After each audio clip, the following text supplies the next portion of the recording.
Gold, trusted gold buyers. మీరు తాకట్టు పెట్టిన బంగారాన్ని సో చిరంజీవి గారి విషయానికి వస్తే ఎన్టీఆర్, ఏఎన్ఆర్, కృష్ణ, సోహన్ బాబు, కృష్ణంరాజు, మురళీమోహన్, చంద్రమోహన్, ఆయన వచ్చిన అతి కొద్ది కాలంలోకే నాగార్జున, వెంకటేష్, బాలకృష్ణ లాంటి యంగ్స్టర్స్ వచ్చారు.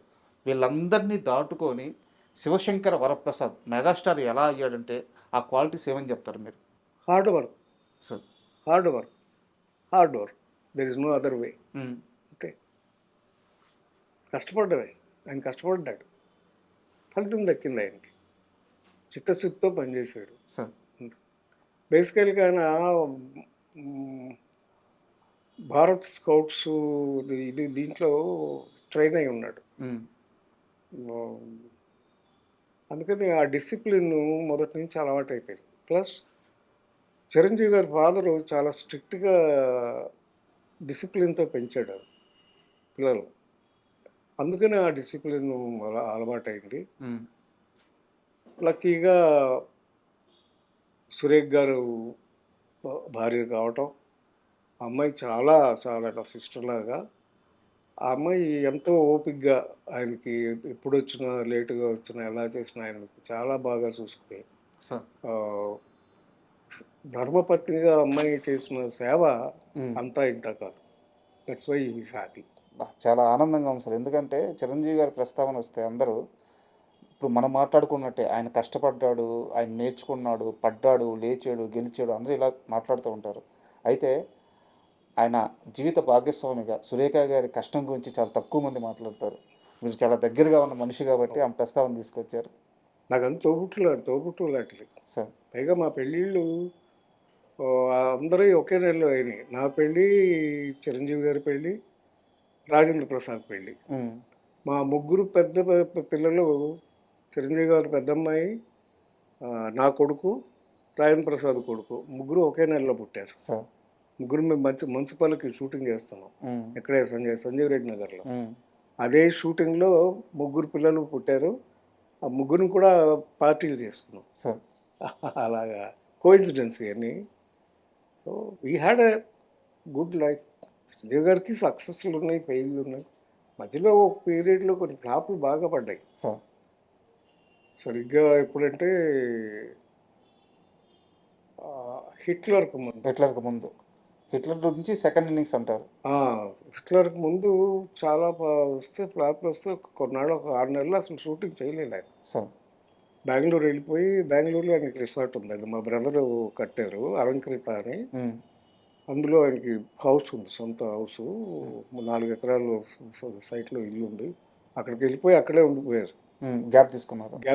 6 నెలలు గ్యాప్ తీసుకుని అప్పుడు హిట్లర్ సబ్జెక్టు మీద వర్కౌట్ చేసి సార్ సక్సెస్ తీసుకుని తిరిగి వచ్చి అక్కడి నుంచి మళ్ళీ ఆగలేదు సార్. హిట్లర్ తర్వాత ఇమీడియట్గా ఇక సక్సెస్లు వచ్చినాయి మళ్ళీ. యాక్చువల్గా ఇప్పుడు మీరు హిట్లర్ అన్నారు కదా సార్, కానీ దానికంటే ముందు అంటే చిరంజీవి అప్పటికి ఇంకా మెగాస్టార్ కూడా కాలేదు. చిరంజీవిని మెగాస్టార్ చేసిన సినిమాలు పసివాడి ప్రాణం, యముడికి మొగుడు, ఇలాంటి కొన్ని సినిమాలు ఉన్నాయి. Gang leader. బట్ ఆ ఫేజ్ స్టార్ట్ అవ్వడానికి కారణం ఆ ఫేజ్ నారాయణరావు అంటే ఒప్పుకుంటారా?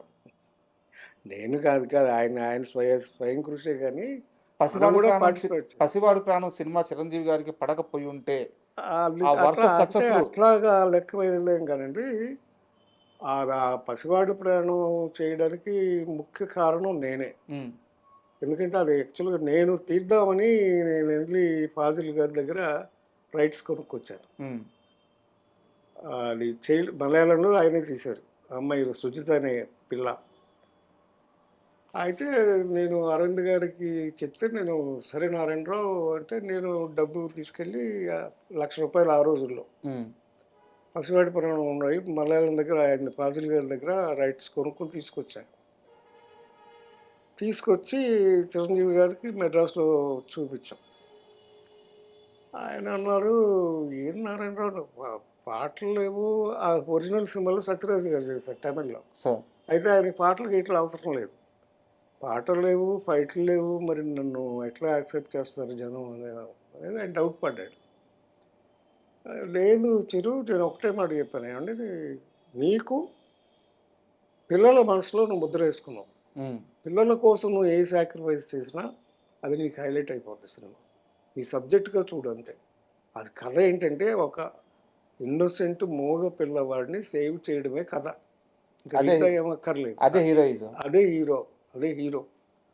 నువ్వే నీకు అంత మంచి పేరు వస్తుంది ఈ సినిమా చేయమంటే సరే అన్నారు. కానీ ఈలోపు చక్రవర్తి అనే సినిమా షూటింగ్కి బాంబే షూటింగ్ వెళ్ళారు.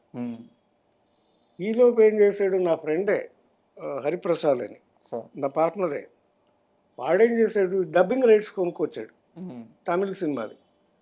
తీసుకొచ్చేసి షూటింగ్ స్టార్ట్ చేసాడు ఎవరితో, కృష్ణరాజు గారితో. ఇదే పసివాడి ప్రాణం. పసివాడి ప్రాణమే. వెళ్ళిపోయి షూటింగ్ స్టార్ట్ చేశాడు. కోదండరావు రెడ్డి గారు డైరెక్టర్. షూటింగ్ మొదలు పెట్టేశారు. నాకు తెలిసింది షూటింగ్ మొదలు పెట్టారని. అదేంటిది, నేను రైట్స్ కొనుక్కుంటే అంటే ఆడి డబ్బింగ్ రైట్స్ ఉంది అతనికి, అందుకని డబ్బింగ్ రైట్స్ కొంటే స్ట్రైట్ సినిమా తీయకూడదు. పైగా ₹1,00,000 పెట్టి కొన్నాను ఆ రోజు. 1,00,000 అంటే తక్కువేం కాదు. అంటే సరే నేను బాంబేకి ఫోన్ చేశాను అరవింద్ గారికి. అరవింద్ గారు డాక్టర్ గారు ప్రొడ్యూసర్ దాకా చక్రవర్తి. అరవింద్ గారు ఇట్లా వాళ్ళు మొదలు పెట్టారు అంటే, ఆ చిరంజీవి గారికి కూడా పెద్దగా ఇంట్రెస్ట్ లేదు కదా, వదిలేద్దాంలే నారాయణరావు అన్నాడు. వదిలేస్తే ఎందుకు నేను చెప్పాను, లేదు అరవింద్ గారు, నేను సబ్జెక్ట్ మాత్రం వదను, చిరంజీవి గారితోనే తీయాలి ఈ సినిమా, ఇంకెవరితో తీసినా కుదరదు. అంతేనంటావా అన్నాడు. అంతే సార్ అన్నాను. సరే కానీ అయితే మేము షూటింగ్ నుంచి వచ్చేసేసాక మనం కూర్చొని డిసైడ్ చేద్దామండి. ఈ లోపు నేను చేయాల్సిన పనులు ఉన్నాయని చెప్పి ఇమీడియట్గా నేను నెక్స్ట్ ఫాజిల్ గారికి ఫోన్ చేసి, ఫాజిల్ గారి ఒరిజినల్ డైరెక్టర్, ఈ సుచిత అనే అమ్మాయి అడ్రస్ తీసుకుని, చిన్నపిల్లది, ఇప్పుడు 5 ఏళ్ళ పిల్ల, అప్పుడే అమ్మాయి కేరళ నుంచి ట్రైన్లో వస్తే వెళ్ళి నేను ఆ అమ్మాయిని కిడ్నాప్ చేశాను స్టేషన్కి. వాళ్ళ అమ్మని ఆవిడని కిడ్నాప్ చేసి తీసుకెళ్ళి వాళ్ళకి ఒక 5,000 ఇచ్చారు ఆ రోజు. వారి సినిమాకి వచ్చారా వాళ్ళు? కృష్ణరాజు గారి సినిమాకి వచ్చారా? కాదు, మామూలుగా వచ్చారు. వాళ్ళు ఇంకా పిల్ల దాకా వెళ్ళాల. ఎవరు, కృష్ణరాజు గారితో ఓపెనింగ్ చేశారు. ఓకే, ఒక షాట్ తీశారు. వాహిని స్టూడియోలో ఇది ఉంటుంది, గుడి ఉంటుందా, వినాయకుడు గుడి ఉంటుంది అక్కడ ఓపెనింగ్ షాట్ తీసి క్లాప్ కొట్టారు.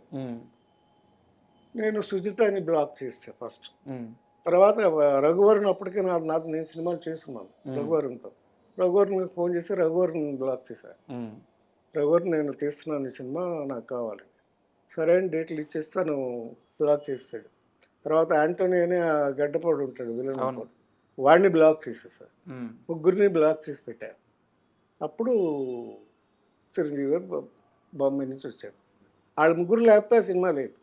కరెక్ట్, ఎమోషన్ పోద్ది. ఆ ముగ్గురు లేకపోతే లేదు, సినిమా లేదు.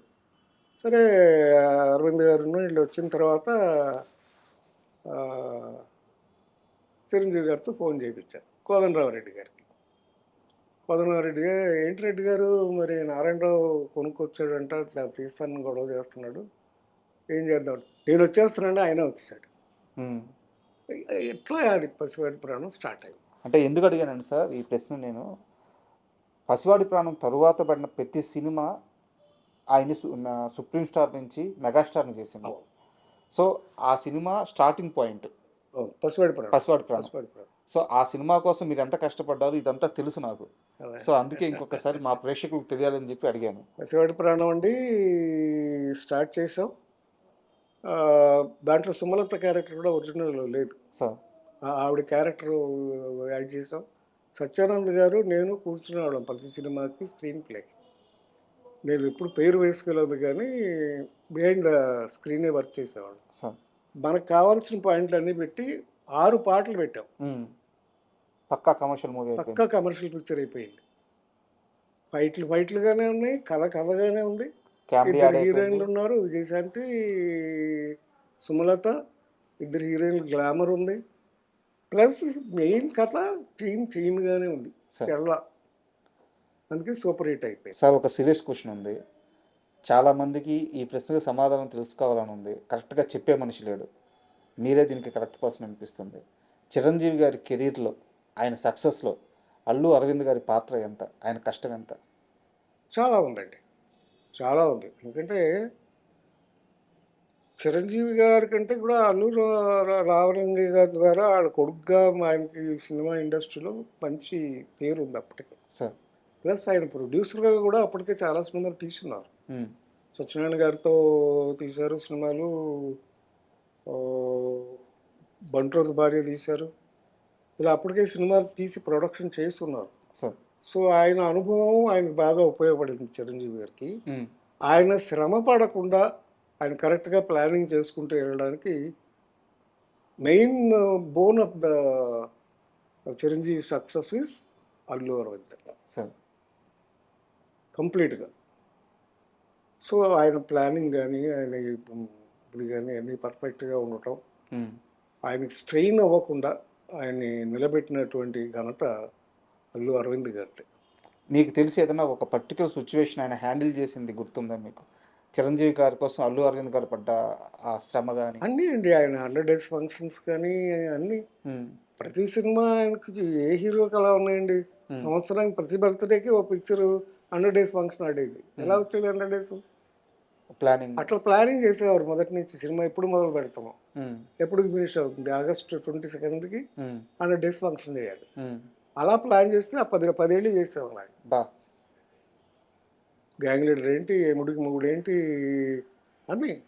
అమ్మకి అత్తకి మూడు, అమ్మాయికి మొగుడు ఏంటి, అలాగే హిట్లరు, గ్యాంగ్ లీడర్ 5 ఊళ్ళల్లో 4 ఊళ్ళల్లో 100 days ఫంక్షన్ చేసాం ఒకే రోజు. సార్. తిరుపతి, హైదరాబాదు, వేలూరు, విజయవాడ. సో ఇంత ప్లానింగ్, ఆయన సర్కిల్ మెయింటైన్ చేయడం కూడా అరవింద్ గారు అలా మెయింటైన్ చేసేవారు. సార్. హీరో గారి కష్టం హీరో గారు పడి ఆయన కాంటాక్ట్స్ ఆయనకు ఉండేవి. అరవింద్ గారి ప్లానింగ్ మొత్తం ఆయన చూసుకునేవాడు. వారిద్దరి మధ్య ఎలా ఉండేది సార్ అనుబంధం? బావబావమరుదులు. ఇంకా అనుబంధం అంటే ఏం చెప్పాలి, అందుకంటే సొంత చెల్లెనిచ్చినాక ఆ అనుభవం ఆల్మోస్ట్ ఫ్రెండ్లీగా ఉండేవారు, చాలా ఫ్రెండ్లీగా ఉండేవారు. ఆయనకి ఎక్కువ శ్రమ పడకుండా మొత్తం అంతా ఫైనాన్షియల్ విషయాలు కానీ అన్ని విషయాల్లోనూ జాగ్రత్తగా, ఏమాత్రం చిరంజీవి గారి కష్టం కలగకుండా ఈ థాట్స్ చేసేది అన్ని పనులు. స్టాఫ్ని బట్టి మేమందరం కూడా కోఆపరేట్ చేసేవాళ్ళం. ప్రొడ్యూసర్గా కూడా కొంతమంది మేము ఏంటంటే, నేను కానీ కేఎస్ రామారావు గారు కానీ మేమందరూ చిరంజీవి గారితో ఓన్ చేసుకునేవాళ్ళం. ఆయన కూడా ప్రొడ్యూసర్ లాగా చూసేవాడు కాదు, ఫ్రెండ్స్ లాగా, ఫ్యామిలీ మెంబర్స్ లాగా చూసేవాడు. సో నేనైతే ఆల్మోస్ట్ ఒక రోజులో 12 గంటలు ఆయనతోనే ఉండేవాడిని ప్రతిరోజు. పొద్దున్నే ఆయన జిమ్కి వెళ్ళిన దగ్గర నుంచి, జిమ్కి వెళ్ళేటప్పుడు నన్ను ఎక్కించుకెళ్ళేవాడు. అలాగే సాయంకాలం షూటింగ్లు అయిపోయే వరకు అట్లా కలిసి ఉండేవాడు. ఇక్కడ హైదరాబాద్ వచ్చిన తర్వాత కొంచెం తగ్గిపోయింది. ఇక పాలిటిక్స్ వచ్చిన తర్వాత నేను వెళ్ళటం తగ్గించాను.